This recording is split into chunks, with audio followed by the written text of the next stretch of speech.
Polling കണക്ക് പുറത്തുവിട്ട് commission. ഇതുവരെ 79.63% ഇനിയുമുണ്ട് എന്നാണ് ആ ഹെഡ്ലൈൻ.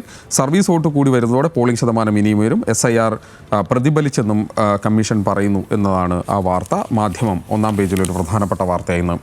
ആ വാർത്തയാണ് റിപ്പോർട്ട് ചെയ്യുന്നത്. സുപ്രഭാതത്തിൽ അതിന് ഹെഡ്ലൈൻ ഇങ്ങനെയാണ്: ഒരുവിധം കണക്കായി എന്നാണ്. വോട്ടിംഗ് യന്ത്രത്തിൽ 78.27% പോളിംഗ് ഉണ്ടായിട്ടുണ്ട്. അത് ആകെ, അതായത് ഹൗസ് വോട്ട് കൂടെ ചേരുമ്പോൾ അത് 79.63. അന്തിമ കണക്കിന് സർവീസ് വോട്ടുകളുടെ എണ്ണം കൂടി ലഭിക്കണം. ചരിത്രത്തിലെ ഉയർന്ന മൂന്നാമത്തെ പോളിംഗ് ആണ് ഇത്തവണ. അതായത് 79.63 എന്ന് പറയുമ്പോൾ അത് ചരിത്രത്തിലെ ഉയർന്ന മൂന്നാമത്തെ പോളിംഗ് ആണ് എന്നാണ് സുപ്രഭാതം ആ വാർത്ത അങ്ങനെയാണ് റിപ്പോർട്ട് ചെയ്യുന്നത്. വീക്ഷണം ആ വാർത്ത പൊളിറ്റിക്കലിയാണ് റിപ്പോർട്ട് ചെയ്തിരിക്കുന്നത്. അത് പഴയ കണക്ക് പുതിയ കടലാസിൽ എന്നാണ് അവർ ഹെഡ്ലൈൻ നൽകിയിരിക്കുന്നത്. സംസ്ഥാനത്ത് പോളിംഗ് 71, നേരത്തെ പറഞ്ഞതുപോലെ തന്നെ കണക്കുകൾ പുറത്തുവിട്ട് തെരഞ്ഞെടുപ്പ് കമ്മീഷൻ.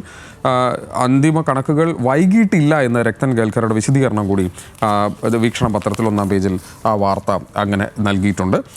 ഇതുമായി ബന്ധപ്പെട്ട് മറ്റ് ചില വാർത്തകൾ, അതായത് തെരഞ്ഞെടുപ്പുമായി ബന്ധപ്പെട്ട് ഇപ്പോൾ ബംഗാളിലടക്കം തെരഞ്ഞെടുപ്പ് നടന്നുകൊണ്ടിരിക്കുകയാണ്. അങ്ങനെ ചില വാർത്തകൾ കൂടി ഇന്ന് പത്രങ്ങളിലുണ്ട്. ജനയുഗം പത്രത്തിൽ ഒന്നാമത്തെ ഏറ്റവും പ്രധാനപ്പെട്ട വാർത്തയെ കൊടുത്തിരിക്കുന്നത് ബംഗാൾ SIR സുപ്രീം കോടതിക്ക് ആശങ്ക എന്നാണ്. 15% പേരെ ഒഴിവാക്കി 2% വിജയമോ എന്ന് സുപ്രീം കോടതി ചോദിച്ചു എന്നുള്ളതാണ്.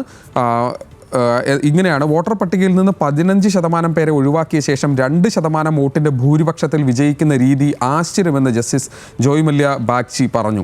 തെരഞ്ഞെടുപ്പ് കമ്മീഷൻ മറ്റ് സംസ്ഥാനങ്ങളിൽ നടത്തിയ SIR നടപടിക്രമങ്ങളിൽ നിന്ന് ബംഗാളിൽ വഴിമാറി സഞ്ചരിച്ചുവെന്നും പട്ടികയിൽ നിന്ന് ഒഴിവാക്കപ്പെട്ടവർ സമർപ്പിച്ച ഹർജിയിൽ വാദം കേൾക്കവേ സുപ്രീം കോടതി പറഞ്ഞു എന്നുള്ള കാര്യമാണ് ജനയുഗം റിപ്പോർട്ട് ചെയ്യുന്നത്. പക്ഷേ അത്തരത്തിലൊരു ആശങ്ക പ്രകടിപ്പിച്ച സുപ്രീം കോടതി പക്ഷേ ബംഗാൾ പട്ടികയിൽ നിന്ന് പുറത്തായവർക്ക് ഇത്തവണ വോട്ട് ചെയ്യാൻ കഴിയില്ല എന്നുള്ള കാര്യം കൂടി വ്യക്തമാക്കിയെന്ന് സിറാജിൽ ഒരു വാർത്തയുണ്ട്. അത് അങ്ങനെയാണ്: പശ്ചിമ ബംഗാളിൽ SIR പട്ടികയിൽ നിന്ന് പുറത്താക്കപ്പെട്ടവരെ അവരുടെ അപ്പീലുകൾ ട്രൈബ്യൂണലുകളുടെ പരിഗണനയിലാണെങ്കിലും വോട്ട് ചെയ്യാൻ അനുവദിക്കാനാകില്ലെന്ന് സുപ്രീം കോടതി. ഈ മാസം 23-നും 29-നും 2 ഘട്ടങ്ങളായി നടക്കാനിരിക്കുന്ന നിയമസഭാ തെരഞ്ഞെടുപ്പ് മുമ്പ് അപ്പീലുകൾ അനുവദിച്ചിട്ടുള്ള വ്യക്തികളെ ഉൾപ്പെടുത്തി സപ്ലിമെൻ്ററി വോട്ടർ പട്ടിക പ്രസിദ്ധീകരിക്കാൻ ഉത്തരവിടണമെന്നാവശ്യപ്പെട്ട ഹർജി പരിഗണിക്കുന്നതിലാണ് ഇക്കാര്യം വ്യക്തമാക്കിയത്. അതായത് ഇത്രയും ആളുകൾ പുറത്താക്കപ്പെട്ടെങ്കിലും അവർക്ക് വോട്ട് ചെയ്യാനുള്ള അവസരം ഉണ്ടാകില്ല എന്ന് സുപ്രീം കോടതി തന്നെ വ്യക്തമാക്കുന്നു എന്നാണ് ഇപ്പോൾ ഏതായാലും സിറാജിൽ നിന്ന് നമുക്ക് മനസ്സിലാകുന്ന വാർത്ത അങ്ങനെയാണ്.